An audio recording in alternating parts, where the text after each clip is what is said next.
नमस्कार, आप देख रहे हैं दर्श न्यूज और मैं हूं आपकी होस्ट अंजलि। प्रशांत किशोर कल तक रणनीतिकार के रूप में जाने जाते थे, तमाम दलों के लिए काम करते थे। ये दावा करते थे कि वह मुख्यमंत्री बनाते हैं और लोगों को सत्ता तक पहुंचाते हैं। लेकिन पिछले कुछ महीनों पूर्व उन्होंने जन स्वराज नाम की पार्टी को बनाया है और पदयात्रा पर निकले हुए हैं और अब वो बिहार को बदलने की बात करते हैं। रामगढ़ में जन स्वराज के संस्थापक प्रशांत किशोर ने बक्सर सांसद पर हमला बोलते हुए कहा है कि सांसद जनता की सेवा के लिए होते हैं, ना कि उन्हें डराने के लिए। उन्होंने बिहार के नेताओं पर मुफ्तखोरी और भ्रष्टाचार का आरोप लगाते हुए कहा है कि अब जनता के पास एक नया जन स्वराज के रूप में एक वास्तविक विकल्प हो गया है। इसी कड़ी में बिहार के रामगढ़ में भी चुनाव होने वाले हैं और चुनाव के दौरान वह जनता के बीच जा रहे हैं, क्षेत्र का भ्रमण कर रहे हैं। बिहार विधानसभा की 4 सीटों पर 13 नवंबर को उपचुनाव होने जा रहे हैं। इस मौके पर जन स्वराज पार्टी के संस्थापक प्रशांत किशोर ने रामगढ़ में जनसभा को संबोधित किया और बक्सर के सांसद पर कटाक्ष कर दिया। प्रशांत किशोर ने बिहार के नेताओं पर मुफ्तखोरी और भ्रष्टाचार का कड़ा आरोप लगाया है। उन्होंने जनता से अपील की है कि भ्रष्टाचार और अवस्था से मुक्त के लिए बदलाव का समर्थन करें। उन्होंने जनता से अपील किया है कि भ्रष्टाचार और व्यवस्था से मुक्ति के लिए बदलाव में समर्थन करें। प्रशांत किशोर ने कहा है कि जनता को अब फैसला करना होगा कि वह क्या करना चाहते हैं, पुरानी व्यवस्था चाहते हैं या फिर नई दिशा में आगे बढ़ना चाहते हैं, जिससे उनके जीवन में वास्तविक परिवर्तन आ सके। साथ ही प्रशांत किशोर ने लोगों से यह कहा है कि अगर आपके क्षेत्र में कोई शिकायत है तो आप हमें आवेदन दीजिए। 1 से 2 दिनों के अंदर हम अधिकारी से बातचीत करके संपर्क करके उन्हें उन समस्याओं का निपटारा करेंगे। आपको बता दें कि जन स्वराज पार्टी बनने के बाद लगातार बिहार के बदलाव करने की बात प्रशांत किशोर की तरफ से कही जा रही है।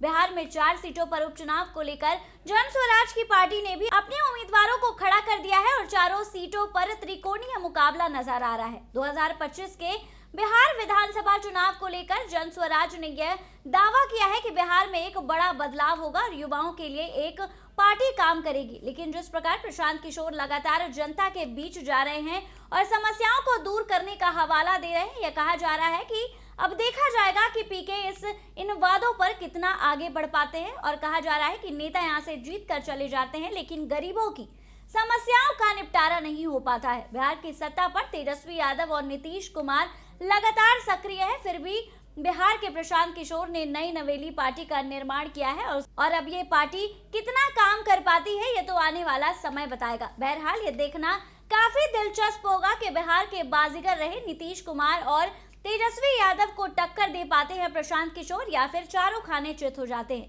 ये तो आने वाला समय बताएगा। साथ ही प्रशांत किशोर ने क्या कुछ कहा है लोगों से मिलकर, आइए सुनते हैं।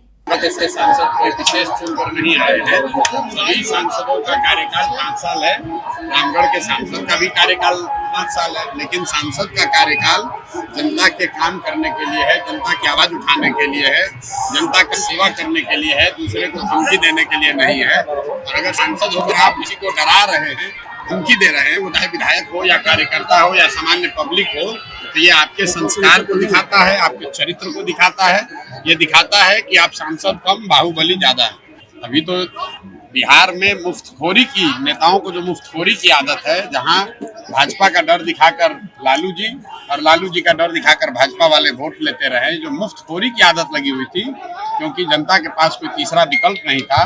पहली बार जनता को अपना एक तीसरा विकल्प मिल गया है, तो इनकी मुफ्तखोरी खत्म होने वाली है, इसलिए चिल्ला रहे हैं। चमत्कार जन स्वराज को नहीं करना है, चमत्कार यहाँ की जनता को करना है। अगर जनता को अपनी स्थिति से जनता खुश है, अगर बिहार में जो अधिकारियों का जंगल राज चल रहा है जनता उसको चाहती है, अगर जनता ये चाहती है कि भूमि सर्वे होता रहे, आपके जमीन का मालिकाना हक, आपके घर घर में जमीन के मालिकाना हक को लेकर झगड़ा हो, अगर जनता ये चाहती है कि हर जगह भ्रष्टाचार चलता रहे, नीतीश का राज चलता रहे, आप एनडीए को वोट दे दीजिए। अगर आप जनता चाहती है कि लालू जी का फिर से अपराध जंगल राज वापस आ जाए तो उनको वोट दे दीजिए। अगर वो दोनों से मुक्ति चाहते हैं तो जनता का राज बनाना है। आप लालू का राज बनाकर देख लिए, नीतीश मोदी का राज बनाकर देख लिए, आपका जीवन नहीं सुधरा। बिहार आज भी देश का सबसे गरीब और पिछड़ा राज्य है। घर घर से लोग बाहर पलायन करके गए हैं मजदूरी के लिए, किसी को पढ़ने की व्यवस्था नहीं है, खाने की व्यवस्था नहीं है, यहाँ कहीं रोजी रोजगार नहीं है, अस्पताल नहीं है, कोई बीमार पड़ जाए दवा डॉक्टर नहीं है। इन सब से अगर लोग उबे हुए हैं, परेशान हैं, तो अब लोगों की जिम्मेवारी है कि वो तीसरा विकल्प खोजे। अगर इस सबके बावजूद फिर जाकर उसी को वोट देंगे तो जैसे उनकी जिंदगी चल रही है वैसे आगे चलती रहेगी। तो आपने सुना प्रशांत किशोर ने क्या कुछ कहा। उन्होंने लोगों से कहा है कि उन्हें जिताया जाए और वह उनकी पार्टी लोगों के लिए काम करेगी। इस खबर में बस इतना ही। आगे की खबरों के लिए हमारे साथ बने रहें दर्श न्यूज पर। साथ ही अगर आपने हमारे चैनल को सब्सक्राइब नहीं किया है तो सब्सक्राइब और लाइक जरूर कर दें। धन्यवाद।